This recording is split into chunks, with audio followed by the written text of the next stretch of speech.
voulez faire des rencontres ? S'inscrire dans une agence matrimoniale peut être le bon moyen pour trouver l'âme sœur, à condition de contracter avec des professionnels sérieux. Or, les services proposés ne correspondent pas toujours à l'attente légitime du client. Sylviane de l'UFC Que Choisir de la Sarthe va vous donner quelques conseils pour éviter les mauvaises surprises. Bonjour Sylviane. Bonjour Françoise. Tout d'abord, quelle est la différence entre une agence matrimoniale et un site de rencontre ? Le contrat de courtage matrimonial est défini comme toute offre de rencontre en vue de la réalisation d'un mariage ou d'une union stable proposée par un professionnel. Article 224-90 du Code de la consommation. La finalité d'une agence matrimoniale est donc de mettre en relation des personnes en vue de la réalisation d'un mariage ou d'une union stable, alors que le site de rencontre vise à rassembler des personnes ayant des intérêts, des goûts ou des activités semblables. Existe-t-il un contrat remis par l'agence matrimoniale ? Oui, cette prestation de service est encadrée par une convention nommée contrat matrimonial. Le contrat doit être rédigé en caractère lisible, dont un exemplaire est remis au concontractant du professionnel au moment de sa conclusion, article 224-90 du Code de la consommation.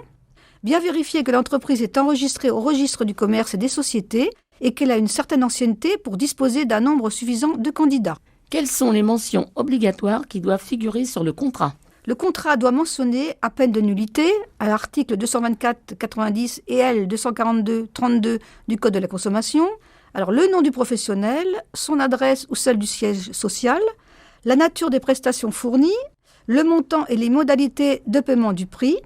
L'annexe du contrat doit comporter les caractéristiques de la personne que vous recherchez, alors tranche d'âge, région de résidence, situation familiale et professionnelle, centre d'intérêt. Est-il possible de se rétracter ? Oui, la loi accorde un délai de 7 jours pendant lequel le co-contractant du professionnel peut revenir sur son engagement sans être tenu au paiement d'une indemnité. Article 224-91 du Code de la consommation. La loi ne prévoit pas l'obligation pour l'agence d'informer par écrit le client sur la possibilité de se rétracter dans les 7 jours suivant la signature du contrat.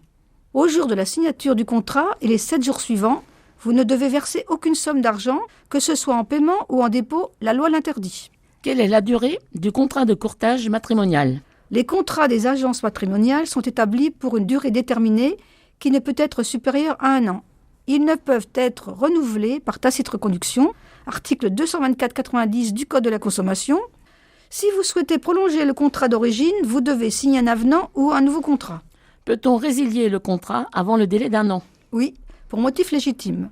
Article 224-90 du Code de la consommation, soit grave maladie, accident, changement de résidence, aussi non-présentation par l'agence de personnes correspondant aux critères souhaités, ou encore le fait de se marier en cours de contrat. Quelles sont les obligations de l'agence matrimoniale ? L'agence est tenue qu'à une obligation de moyens et non de résultats. Elle est tenue à une obligation de conseil et de renseignement et doit s'informer sur la situation matrimoniale de ses clients. Elle doit présenter un certain nombre de candidats correspondant au profil demandé. Enfin, Sylviane, quels sont les recours en cas de litige ? Alors vous avez les associations de consommateurs. Vous pouvez vous adresser notamment à l'UFC Que Choisir de la Sarthe, situé 21 rue Bénier au Mans, téléphone 02 43 85 88 91. Alors les modes de résolution amiable des litiges, alors médiation, conciliation. En effet, vous pouvez recourir à la procédure de médiation de la consommation, ce qui doit être indiqué dans le contrat. Article L211-3 du Code de la consommation. L'agence matrimoniale doit vous communiquer les coordonnées du médiateur de la consommation dont elle relève. Article L616-1 du Code de la consommation. Vous pouvez saisir aussi le médiateur franchise si l'agence est franchisée ou bien un autre médiateur référencé par la CECMC. C'est la Commission d'évaluation et de contrôle de la médiation, comme le médiateur des professionnels de courtage matrimonial. Vous pouvez saisir le conciliateur de justice et enfin agir en justice contre le professionnel. Merci Sylviane pour ces infos. Au revoir. Au revoir Françoise.